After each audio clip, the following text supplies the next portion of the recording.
మీ nail colour చేంజెస్ని బట్టి వాటి మీద ఫామ్ అయ్యే ప్యాటర్న్స్ని బట్టి ఇంటర్నల్గా మీకున్న హెల్త్ ఇష్యూస్ని గెస్ చేయొచ్చు. Hi, I'm doctor Kirti Siddha, consultant dermatologist at Kirti Siddha's Skin, Hair and Laser Clinic. So let's see how can we decode it. White nails కామన్గా జింక్ డెఫిషియన్సీలో చూస్తాము. అదర్ కేసెస్ అయితే albumin deficiency, arsenic poisoning and injuries.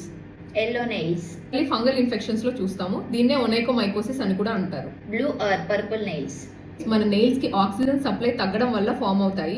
Heart are lung issues ఉన్న వాళ్ళలో కనిపిస్తాయి.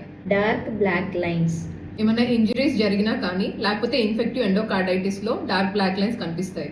In case ఒకవేళ black spot లాగా form అయ్యి అది చాలా ఫాస్ట్గా గ్రో అవుతున్నట్టయితే మాలిగ్నెంట్ మెలనోమా కూడా కన్సిడర్ చేయాలి. Yellowish brown smokers and lung issues ఉన్న వాళ్ళలో కనిపిస్తాయి. Pale nails iron and B12 deficiencies. Vertical lines iron and B12 డెఫిషియన్సీస్లో కామన్గా కనిపిస్తాయి.